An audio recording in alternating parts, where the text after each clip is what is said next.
Yo, yo, yo, yo, it's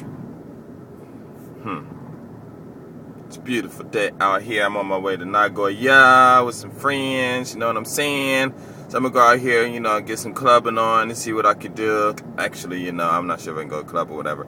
But, we're gonna hang out and see what's happening and stuff and go to different places.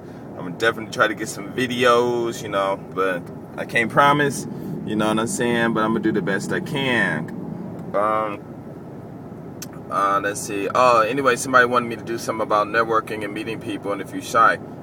Well, one thing about networking is you have to have a understanding about people, and the understanding about people is you don't have to understand them to do network. All you have to do is understand the business or the opportunities that you want to share together. Everything else, it doesn't even matter.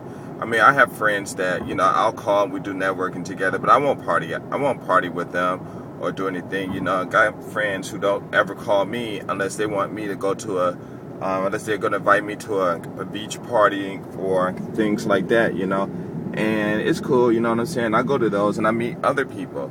So there's no gift or no talent to it. It's just, you have to just be there. You have to be in that spot. Now, for me, as far as meeting people and stuff like that, let's say with women and stuff like that, well, it's according to what I'm doing and what time of the day and where I'm at. I'll talk to women, because it's just a normal thing for men to talk to women. But when you talk to them, you'd be surprised about the things that they know. For instance, it's this one girl at this one club I go to called Pure, and she's at this club called Life. And you meet her, and she's thin, but she's beautiful, and, she loves brothers and stuff like that. So she's always at those clubs, and, if you look at it, you wouldn't think nothing. You wouldn't think nothing of her. That she's cute and got a nice body, you know what I'm saying? That's about it, But this girl is rich. I mean, she is balling, like, she's balling, you know what I'm saying?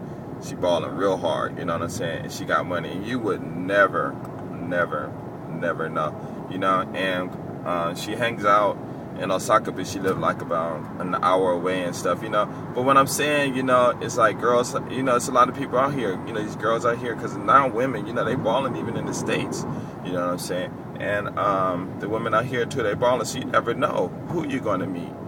So like when I go out and I meet these girls and my Do You Love Black Men videos and stuff, I'll be trying to have sex with them and stuff like that. I'll meet them, we talk, and if they want to do some business with you, because they're going to, you're going to share what you're doing, and bam, you know what I'm saying? And we never know, you can do some business together. Last night I was hanging out in Rico Town where the bouncing video, I took it. And when I took the video, you heard a voice of a Japanese man. And this guy, he's only 26 years old, and you would look at him and you wouldn't think anything. If anything, you would think maybe he's one of those wannabe Yakuza guys and stuff like that, a host or something like that. So we're talking, and he with his other friend and stuff. We all talking, and me and Guy Coco Boss, and at first, we met him on the beach. So I wasn't thinking about talking to him, but me, like I said, I'll talk to everybody, and just being like, maybe it's just because of my age, or maybe because I look young or whatever, I have no idea, but I talk to everyone. And so I saw them on the beach, and they're looking like they want to talk, so I just say, oh, what's up? So we all talking and stuff, and that's about it. And then we go to Garden Parks at night, and they were there again. So we were talking about picking up girls and stuff, because that's what a lot of these guys talk about, And I seen the two girls, and I told them what to do, and they went over there, but they said the girls weren't beautiful enough for them. So I was like, okay, whatever, And we went outside, we was just sitting and stuff, and I told them we're going to go to Wrinkle Town, and they're like, they're going to go too. And so he said he drives a car. No, the one guy that was 26. They're both 26, but there's one that's kind of tall, one's kind of short.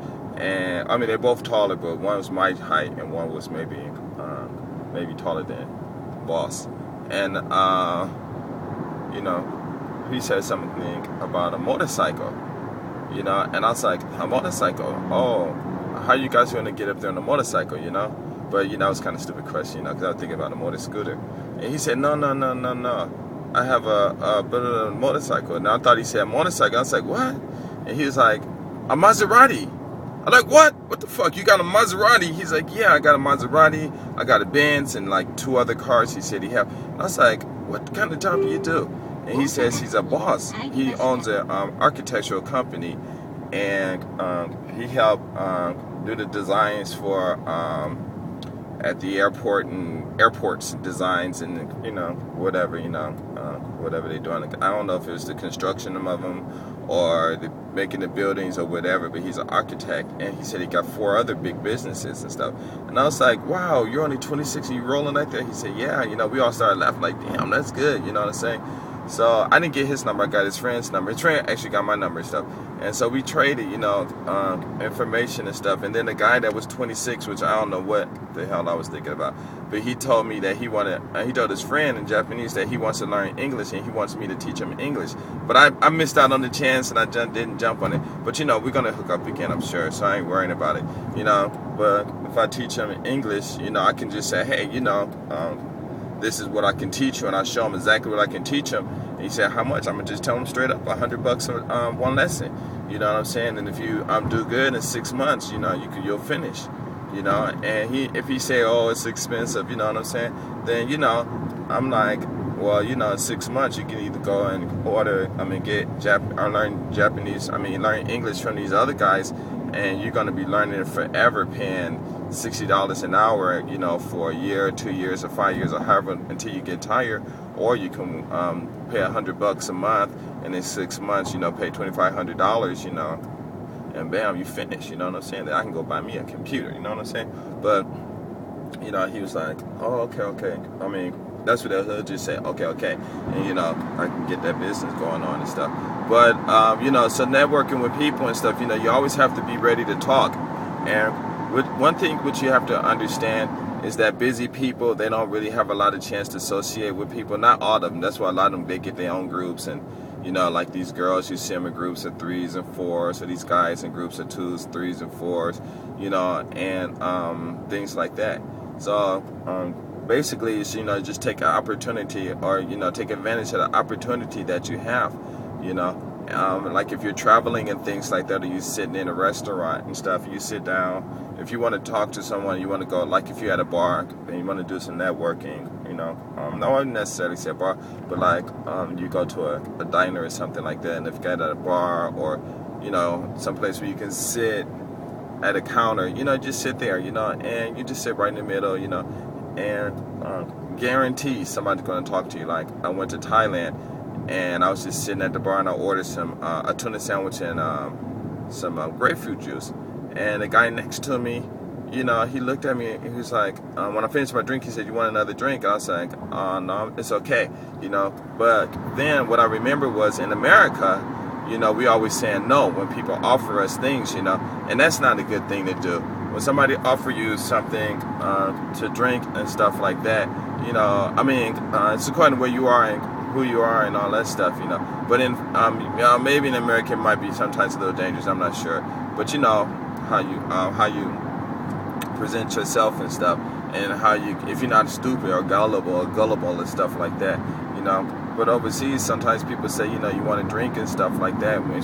Like if you're in a terminal waiting and stuff like that, then it's okay, it's safe, So he's like, well, you want another grapefruit juice? I'm like, okay, but I really didn't want to talk, But what it is about me is when I don't want to do something, that's when I do want to do something. So I was like, okay, fine. So we got to talking. This dude, man, spilled his whole life out on me. This guy was a captain of a oil rigger, and he was telling me how on it, it's like a city. He had a condominium with like 4 rooms or 5 rooms or something like that. And he said it's like a city in sights, and the outside don't look like nothing, but in the inside, they got the grocery stores or whatever, gyms and all kinds of stuff, And he's telling me about his family and gave me his number and his email address and told me, if I get a chance to come to Sweden, look him up, and even if he's out on the ship,